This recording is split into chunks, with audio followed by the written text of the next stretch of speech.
Okay, so this is just kind of an update video on just what I've been doing. I have made 2 new designs and I want to talk about those. This knife, it's what I was working on currently. I'm gonna put this aside and work on this one, which is, well, I'll talk about this last, but I want to work on this knife, finish this one, and I'll go back to this one. It's just a knife. It's an attempt at an EDC knife. I'm trying to make the largest EDC knife I can carry comfortably, if that makes any sense. And this is my 3rd attempt at it, so I don't know, we'll see. Okay, but going into the designs, this guy, another thing I've been trying to do is I've been trying to make a knife that can poke well, can slice well, can chop well, and is compact. So that last part is the hard part for me. So for poking well, this just general design of just having this kind of a thin tip profile, this should poke well, even though if I do make it robust or whatever, it should penetrate things pretty well. The way to make things slice well is just making them, you know, thin behind the edge, keep that thinness going all across the profile. That's how you do that, and from my experience. And that's what I'm gonna do. Basically, I'm just gonna grind this, do just a flat grind all the way to the top, but well, it's gonna be more like a saber grind, as high as I can to the top, probably about to this point right here.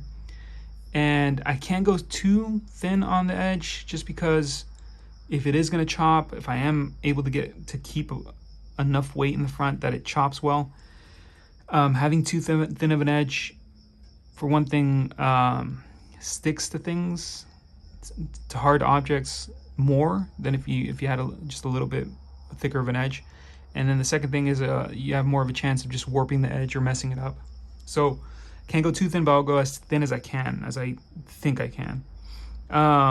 So the flat grind basically removes a lot of weight. So in my mind, the solution for that, and this is the experimental part, is I'm going to put, and I don't know how else to describe it, I'm going to put a hand guard up here, which is basically, it's going to be a disc. And here you can kind of see the scribe lines. It is going to be a 1/4 inch disc of either brass or bronze. I haven't decided yet. Just to add weight, and it's going to be flush with the thickness of the handle. It's not really a hand guard. The real hand guard is these 2 nubs here. I'll talk about that in a second too. But the disc, it is going to stick out this way, but not this way. And it's going to look something like this. If you use your imagination for this part, something like this. So the sole purpose of the disc is going to be to add weight to the blade. And the reason I have 2 hand guards is because, even though I could have used the disc down here, so I could have put this disc down here to just right up against my hand and had it as just the primary hand guard, and that's it. The reason is because I wanted to put the weight beyond my hand, beyond my grip a little bit. So the more weight you have further away from your hand, the better your knife is going to chop. So I decided to put it, this is about like 1/2 inch higher, just to see if it'll make a difference. So we'll see. I could have, going with that reason of that train of thought, I could have put it all the way up here, but to me that would look weird. So I don't want to do that. So there's some aesthetics going into it, personal aesthetics going into it. So I think a disc here will look good. Up here, yeah, not to me. I don't think it'll look good there. So we'll see how that turns out. Everything from here on up is just kind of like in the air. I don't know if it'll work, and we'll see what happens. But one thing I super like is this handle. So I redrew this a bunch of times. I did a lot of cutouts and just handled the cutouts of just paper cutouts before I put this on steel. And even when I had it on steel, I made everything just oversized and just kept grinding and then gripping it and grinding it and gripping it. And so I got it down to this. So even if this fails as a concept, I will definitely reuse this handle shape. So I do really like this. Super comfortable like this, at least for my hand. It's not gonna fly out of my hand if it does have a lot of weight in the front. Not gonna fly out of my hand because it's my hand will just go here, just fine. This bottom part keeps it from flying out, the knife flying out. And then if I do bring up my hand here, I can just release it, super easy. Release my hand. Down here, not so much. But if I do poke something and my hand goes forward like this, I can just release my hand if I want to, super easy. So yeah, I did do, so you can see this is a stress point for sure. I did round out that stress point here. And that's the other thing, it's, I did choose 1/4 inch CPM 3V just so that everything's still robust and I can still keep as much weight in the spine and everything as I can, basically. I don't want to go thicker than this because I think it would look kind of ridiculous if I did. So yeah, so that's this design. And then the second one, which is the one I'm going to start working on as soon as I can. I have like less and less time to work on knives for whatever reason. Life right now keeps messing with me. So, all right, this part, this design is basically a redo of this design. So I mentioned in my last video that I wanted to basically do a little cutout here with the profile of my thumb. So basically like this. And that would help with the secondary grip on this knife. So primary grip, secondary grip. And the cutout would help the webbing of my hand, like have a part where it stops, so it's not gonna like slide forward like this. Same thing with the palm of my hand. That cutout would help this part of my palm just go in there and just keep it just in place. So I wanted to just redraw this and just do the cutout, which I did at first on this, and it looked ridiculous with just a coffin handle and just having it straight. So you can see some erasing going on there, some marks. But this was at first completely straight, and I ended up doing a little hump so that it would, like this hump here, so the shape of whatever you grip, you have a bit of a concave here. So this little hump should help with that concave a little bit, make it a little bit more comfortable. And but I had to stop it here because there's another slight little hump for the primary grip. So primary grip, secondary grip.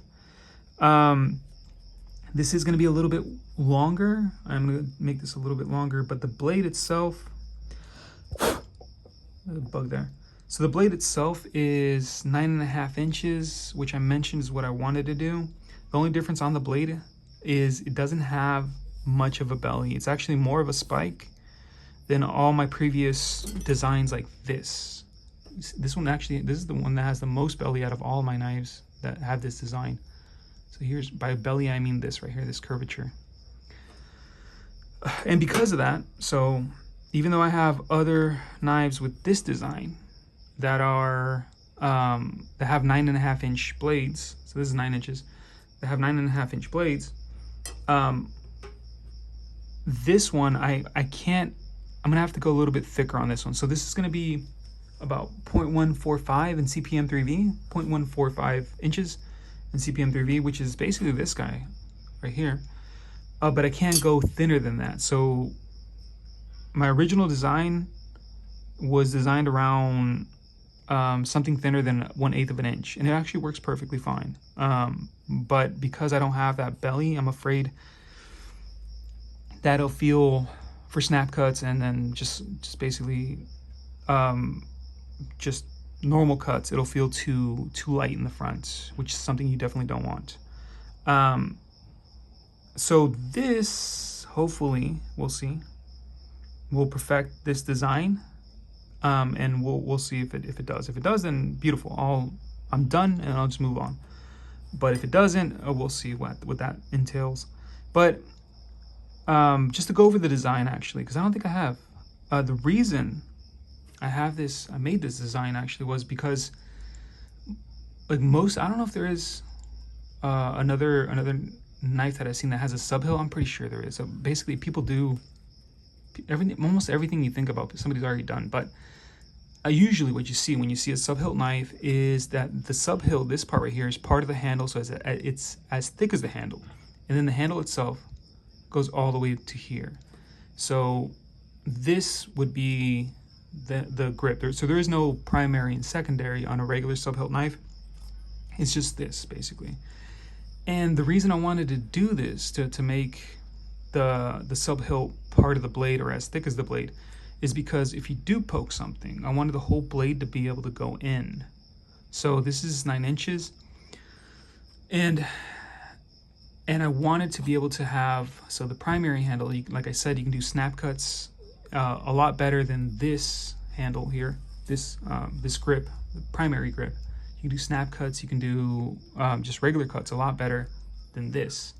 But with this grip, it feels a lot more like a dagger, and even the weight. So here's the weight is like right here. It's right there. The balance on this blade. So here you have about an inch. You can go even super low, about 1.5 inches of just of difference of where the balance is, where the balance point is. And here you have it right above your handle, which I've seen and I like in some daggers. A lot of them have it in between my pointing finger and middle finger. So either what I've seen just from experience is the dagger will have it either here or here. This feels a lot more, it doesn't seem like it makes much of a difference, but this feels like a lot more nimble, a lot more controllable than this, just in tip wise. If I were to want to poke something, it just feels, this feels more accurate, just better in general. Also, the other thing is, in my mind, there's a certain length that's optimal for poking stuff, and that is whatever length that you need to basically reach whatever you want to reach. Beyond that, it's good to have longer blades for reach, just to reach out and touch something. But to put all this into something and then take it out and then put into something, it is a lot slower than basically doing that repetition with a shorter knife. So does this shorten it up about 1 inch? So 8 inches, I guess. But that does make, it just feels and it makes a difference, even though it doesn't seem like it would. So that's the whole reason behind this design. And hopefully that's why I want to do it. I'm actually really looking forward to this design. Hopefully this will perfect it. And as you can see, there's a lot more mass here just because of this cutout, a lot more forward mass. So maybe even chop better. We'll see. Okay, so yeah, like always, any suggestions or questions, let me know. And also, personal thank you to the RT Knife and Sword for all the help. Okay.